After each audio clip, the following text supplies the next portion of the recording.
Alors les amis, alors aujourd'hui on va lire une bonne partie du chapitre 20 de l'évangile de Jean, en fait la dernière partie de ce chapitre 20, c'est-à-dire ce qui correspond en fait à la fin de l'évangile original, puisque nous avons vu il n'y a pas longtemps que le chapitre 21 a été rajouté, vous vous souvenez, à la fin du 1er siècle, pour pouvoir réincorporer ce qui restait de la communauté johannique au sein de la grande église de Pierre.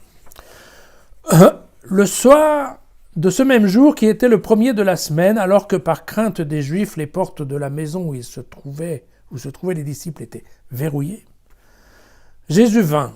Il se tint au milieu d'eux et il leur dit « La paix soit avec vous ». Tout en parlant, il leur montra ses mains et son côté. En voyant le Seigneur, les disciples furent tout à la joie. Alors à nouveau, Jésus leur dit « Mais la paix soit avec vous. Comme le Père m'a envoyé à mon tour, je vous envoie. » Ayant ainsi parlé, il souffla sur eux et leur dit « Voilà, recevez l'Esprit Saint. Ceux à qui vous remettrez les péchés, ils leur seront remis. Ceux à qui vous les retiendrez, ils leur seront retenus. » Cependant, Thomas, l'un des 12, celui qu'on appelle Didyme, n'était pas avec eux lorsque Jésus vint. Alors les autres disciples lui dirent donc « Nous avons vu le Seigneur. » Mais lui, Thomas, leur répondit « Écoutez, moi, si je ne vois pas dans ses mains la marque des clous, si je n'enfonce pas mon doigt à la place des clous, et si je n'enfonce pas ma main dans son côté, alors je ne croirai pas. » Or, 8 jours plus tard, les disciples étaient à nouveau réunis dans la maison et Thomas était avec eux. Jésus vint, toute porte verrouillée.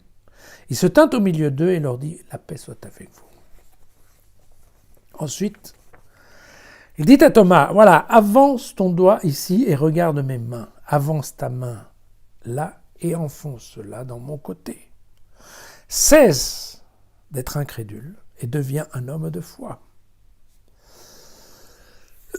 Et Thomas répondit, « Ah, mon Seigneur et mon Dieu. »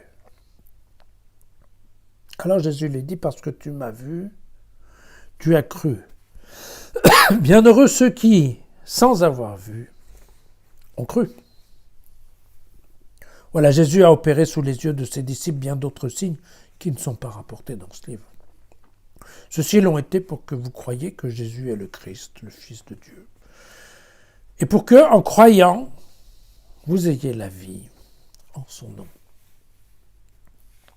Une conclusion. 3 lignes qui nous disent bien quel est le but du jeu de l'évangile. Okay. En fonction de ce que l'évangéliste nous dit, on doit croire, et parce qu'on va croire, on va être sauvé, on va avoir droit à la vie en plénitude. Voilà. Bien. Le salut par la foi. Alors,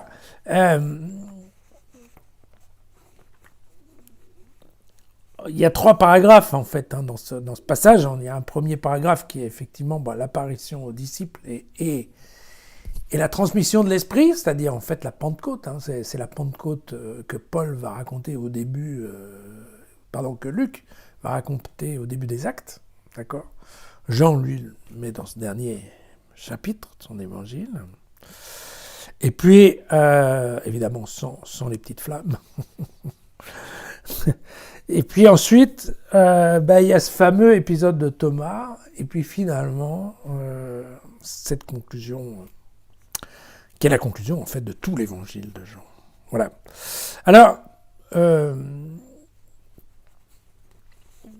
il est évident que, le texte est assez proche de l'évangile de Luc. Ici, on a la question que Jean a trouvé un peu ce gadget, si je puis dire, que Jésus souffle sur les disciples pour qu'ils aient l'Esprit Saint. Alors, souffler, c'est un jeu de mots, parce qu'en grec, le souffle et l'esprit, c'est le même mot, c'est pneuma. Vous vous souvenez, on a déjà vu ça avec Nicodème. L'esprit est comme le souffle du vent. Voilà. Et puis nous avons cette histoire, en effet, il y a un parallèle qui est fait avec la Genèse, que nous avons lu ensemble, je ne sais pas si vous vous souvenez, mais au chapitre 2, dans le verset 7, en effet, Jésus donne vie aux créatures en soufflant son esprit. D'accord ? Voilà.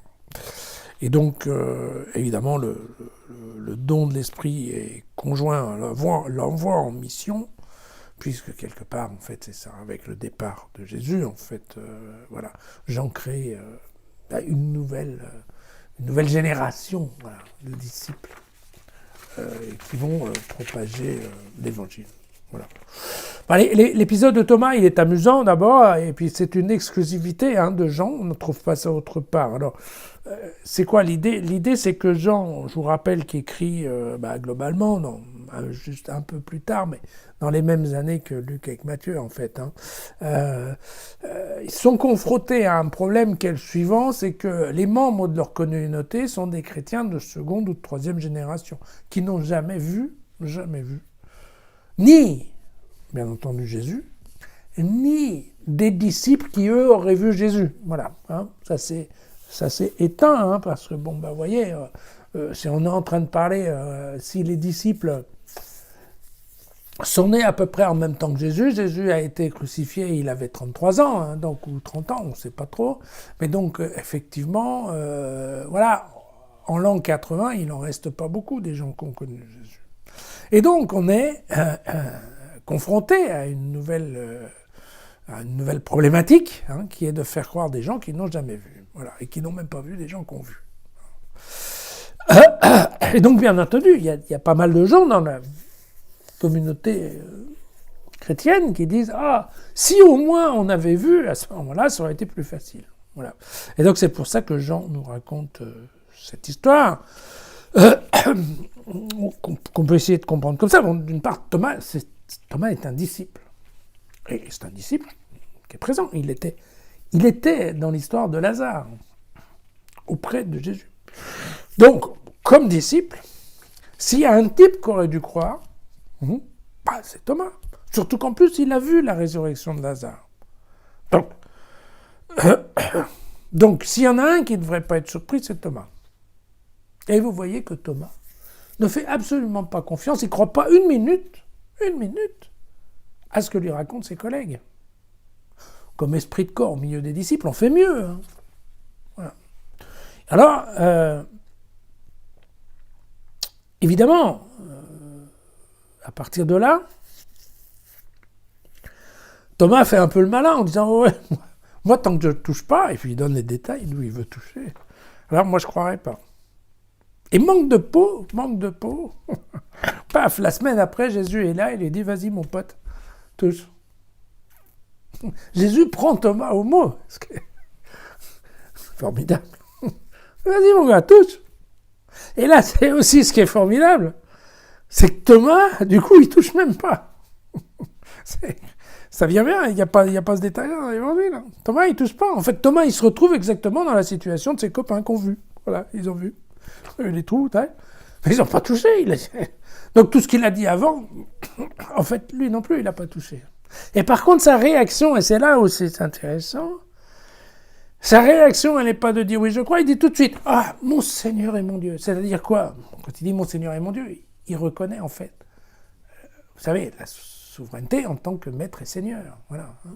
Donc, non seulement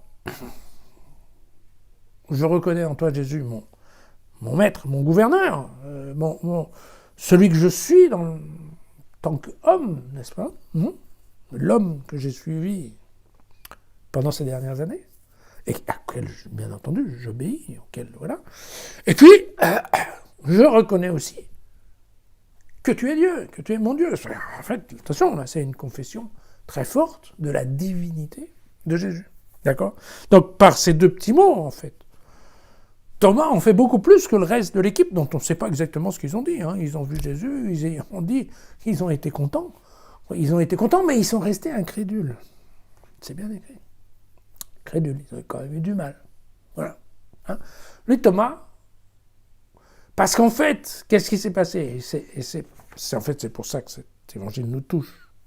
Bien entendu, nous non plus, on n'a pas vu. Et on a encore moins l'opportunité de toucher. Mais, ce que nous dit l'évangile aujourd'hui, c'est que le doute de Thomas lui a permis de renforcer, d'approfondir sa foi. C'est-à-dire que, vous voyez, moi ça me parle bien ça. Alors on dit toujours, il y a les illuminés de Dieu, il y a ceux qui ont une foi dure, foi de charbonnier. Ça ne se discute pas la foi. Bon. Et moi, peut-être comme vous, moi j'ai des doutes.